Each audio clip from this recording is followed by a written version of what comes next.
Edward, in last class, you told me that uh, a starting point for a treatment in acupuncture would be puncturing the complementary meridian, then the supporting meridian, then the following meridian, and in the end, the most important, how can I say, meridian in disharmony. Objectively. Yes. So, and then you said after, usually I like to work with do and ran in those cases as well. But then, how do you rationalize these two meridians in the treatment order? In the formation of the spherical flow, when you look at the yin-yang symbol, you have the heart and the kidney coming together as two cones. You probably saw that in the book. They come Yes. Uh-huh. and the heart and the kidney are the Jingshen polar axis in six-element theory.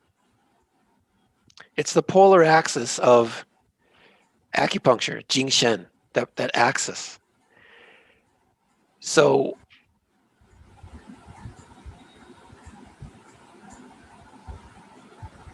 I'm going to open up a door here.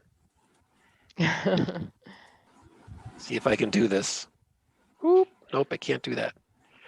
See what color is there on the other opposite side? Mm-hmm. What color is on the opposite side of heart? Yeah, it's kidney colors, violet.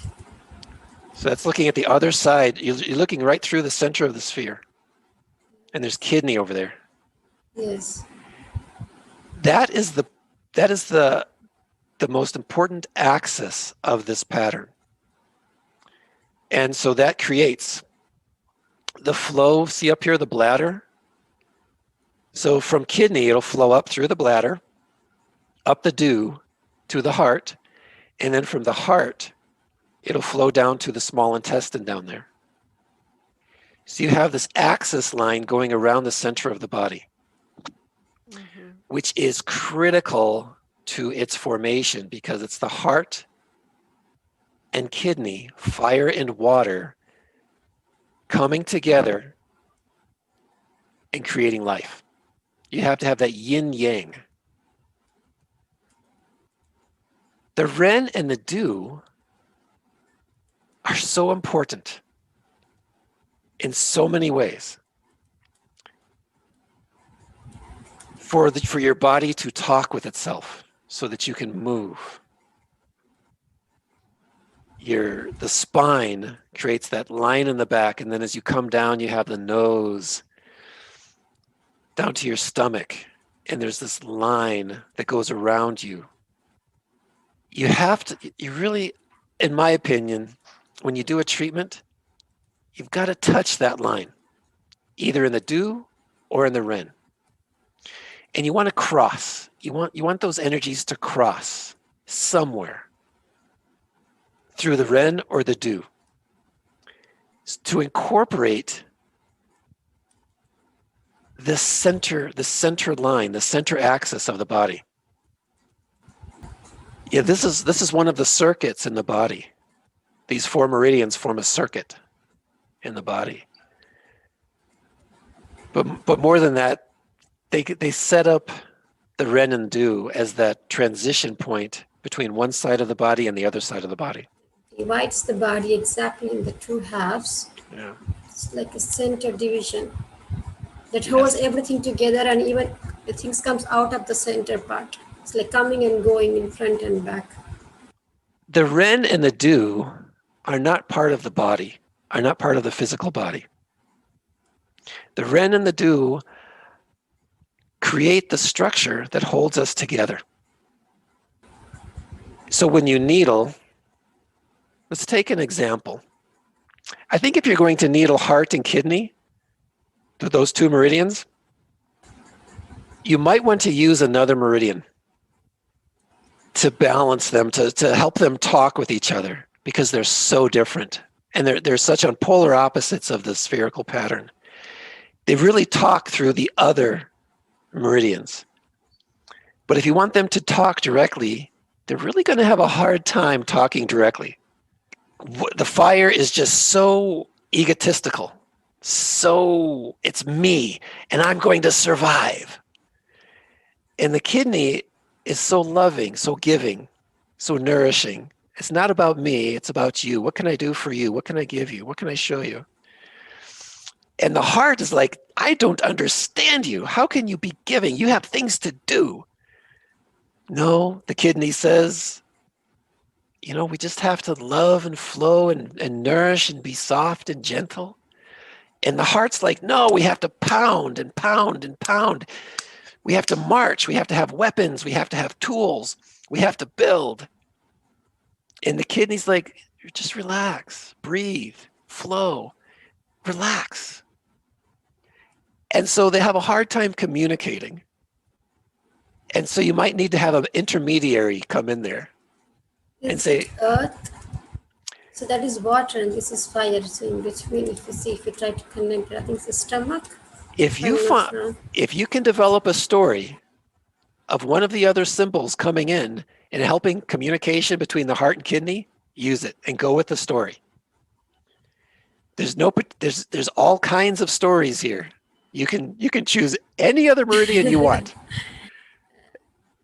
I feel the fire is in the top of the pole and the water, what is it down? The heart is the top and the water, the kidney is below. So in between, if we see, I think it will be the stomach, because that is the earth in between that will connect together. It's like a mediator in between.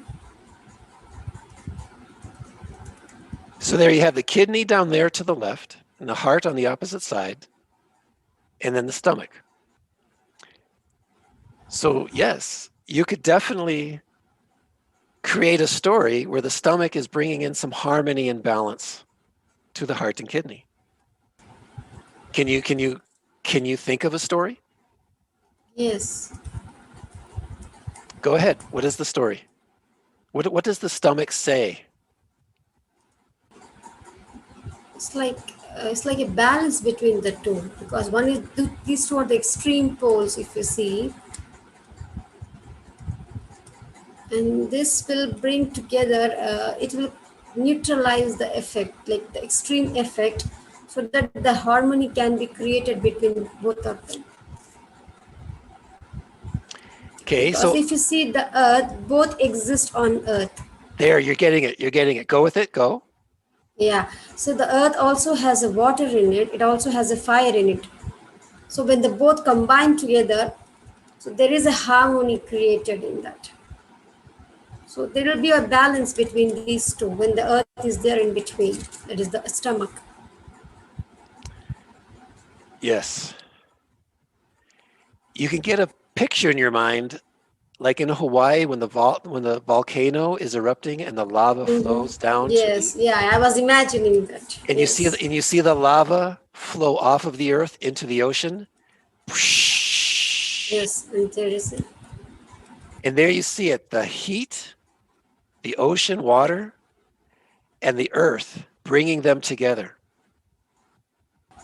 And you're creating a place to live.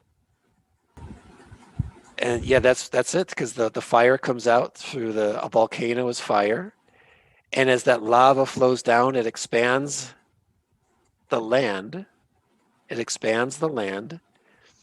And that land will meet with the ocean and create an interaction, a story with the ocean, that the land will grow out into the ocean. And so you see this process of creating life right there between the heart, the kidney, and stomach. You see part of the story right there. Yes. Yes. And anywhere you go, I mean, if you come over here,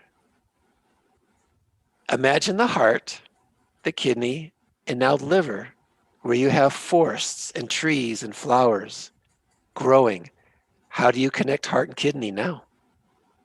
There's another story there. Yes, yes. With the liver, there is a story. If you see liver in between, liver is basically wood. So it is life. If you see the liver will to get a life, we need water as well as the fire. So when these two combine together, there is a process of life. So if you see the plant, it needs water as well as an energy from the fire for the transformation, for the process to take place, for the plant or a life to grow. So there is a story between these two. So the fire for the mechanism to take place and the water for the nourishment for all the fluid which is required for like an essential substance. So when they combine together, the fire and the water in the liver, there is a life. Exactly. If you look at the foot yin meridians, which are kidney, liver, and spleen, you know that the kidney supports liver. So that water substance gives substance to the blood in liver. So Yes. the liver is receiving its fluid substance from the From kidney. the water. Yes. And then it's receiving its fire power substance from the heart. Yes. And they both blend. Fire and water is blending in the blood. Boom. Yes. So there is a liquid substance in the blood as well, and there is from the fire it gives the energy to move on. So even though fire or the heart and kidney don't seem to be talking very well, they don't seem to understand each other, Yes, but there they are make a picture together. It gives there a there are story. other archetypes taking advantage of that conflict, Yes. making good use of their conflict. Say, okay, the heart and the kidney, well, if I mix the water with the fire, I'll have blood. Hey, I think I've got something here. Let's go with it. And then that liver flows and we have life. Yes. But if you So just, we could understand it now. We can start, imagining the stories between the organs. yeah, we're Story. not going to see anything so different as the heart and kidney. Those are the two extreme opposites that really are so different. But we see that story, that difference, that duality, we see that story developing all kinds of stories throughout the spherical meridian pattern. Do you have any questions before we stop? Yeah, I just have one question. Okay. With the Sangio and the pericardium, you have explained it very beautifully, separating it from the fire and putting it inside the seed. Okay, the hypothalamus is the one that controls, regulates everything, and that is done by the Sangio. It's very clearly understandable. But the pericardium, you said the pericardium governs the Sangio. Could you please explain how that governs the Sangio? Because if you see in TCM, generally they say the pericardium is like a prime minister or the governor for the king, and the king is the heart. So it has been completely working along with the heart. It's like all the emotions first, it's controlled with the pericardium, then it goes to the heart. But you're connecting with the Sangio. So could you please explain that? Okay. Um, the Sanjiao flows to the hypothalamus. The Yes. pericardium also flows to the hypothalamus. The pericardium has a branch going to the hypothalamus. Now, when you look at the endocrine system in the body, the endocrine system is coordinating and controlling homeostasis in the body, and that allows us to live. A lot of doctors will say that most diseases, if not all disease, is caused by a problem. A problem. It's got my glasses here. Let's do that. That almost all disease is caused by a breakdown in homeostasis. And when you look at five element theory, you don't see homeostasis. Yes. There's no way, there's no symbols there, there's no meridians that actually talk about homeostasis. So what is this hormonal system of the endocrine system? you have controlling centers, the hypothalamus, and some other ones. And then, but what is the process? You have this feedback system between the body's physiology and these Yes. glandular centers. The feedback system of going out and finding out information and bringing back that information to the glands, that's pericardium. And then Sanjiao receives that information from the pericardium and establishes, okay, this is what we're going to do to maintain homeostasis. And so the pericardium is monitoring everything. It's the moon. It's like a mother that's always taking care of its baby. Do you need food? Do you need to sleep now? Do you need a song? Do you need washing? It's like the pericardium is like a mother looking around, seeing if anything is wrong. Is everybody okay? Can I get you anything? Do you need some food? Um, do you need a bath? Let me give you a bath. Let me wash you. And so the pericardium is concerned about everything in the body. It's the moon. It's the mother. It's the sign of Cancer in astrology. And so, but the mother takes that information and sends it back to the hypothalamus of Sanjiao. And the Sanjiao says, okay, we need to create order here. So it releases some hormones to balance the heart rate or balance the digestion or balance sexual activity or balance the kidneys or balance salt solutions in the blood or balance external, internal temperatures. And that's another thing in acupuncture when you talk about the exterior heat and internal heat or exterior cold and internal cold, you have to go right to the Sanjiao because it's the hypothalamus controlling if you feel hot on the outside or hot on the inside. You got to go straight to the Sanjiao meridian and see what's going on there. Because the Sanjiao is trying to balance something else in the meridian system, which is out of balance. So to answer your question, the pericardium is the Sends the mother, information. Mother is the that looks for mother, the need of everything. right? Who's out of balance? Who needs help? And then that takes the message back to its yang half, the Sanjiao, which is the yang half of the mother. The Sanjiao and the pericardium, if you see them both as the mother, the pericardium is the yin part, flowing and talking and cuddling. And the Sanjiao is like this authority of the mother saying, okay, this is what we're going to do to bring everything into balance. And so that's the two sides of the endocrine system, feedback and then control. Yes, I got the point. Thank you. And, thousands of years ago, they didn't understand what the hypothalamus was and what it did for the body. They didn't Yeah, I understand. actually always used to search for the hypothalamus. Then I realized maybe they did not have the technology to study the hypothalamus at that time. No, it's the sixth element. And so Daniela asked the question about the 5 shoe points. How do you understand the 5 shoe points from that perspective of 6 elements? Where's the 6th shoe point? Well, it was the Yuan source point. The Yuan source point was always found within the 5 shoe points. Yes, it's not away. And in some meridians, it's actually the shoe stream point. And in other meridians, the Yuan source point is between the shoe stream point and another point.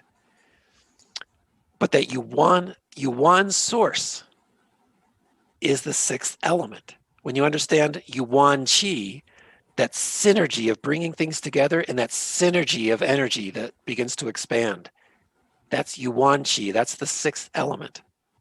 That once you bring things into homeostasis, you have a synergy of energy. You take something out of homeostasis and it weakens. It loses energy, it becomes sick. You restore homeostasis, and then that energy comes back and the person feels like they have a lot of energy. If you look at the drug nowadays, ice. Do you know the drug ice? Mm. It's this Yes. drug. It's this drug that people create. The drug goes directly to the hypothalamus and releases its energy. And the person feels like super strong, where four policemen cannot hold down the person because they just have this wild strength in their body. And it's because this drug goes directly to the hypothalamus and starts releasing these power hormones of the sixth element and creates this incredible homeostatic balance to create this huge synergy, which is unsustainable, but which actually will do damage to the nervous system. Because a sudden activation of something is not good. Yes. And so people become addicted to that drug for the power that they feel by releasing their hypothalamus. But they destroy their digestion, they destroy their nervous system, they destroy their teeth, they destroy their faces, their bone structure. Their body begins to collapse. I had some patients with ice, and very hard to treat. Once the body becomes destroyed, it's very hard to treat because it's like the drug creates scar tissue throughout the nervous system. Okay, I think tonight was a long session to understand what the spherical meridian thing is. That it's We still could relate things, and we can connect the things together, and we learned how to connect and make stories and how things get connected to each other. It was a very, very useful class, I can say.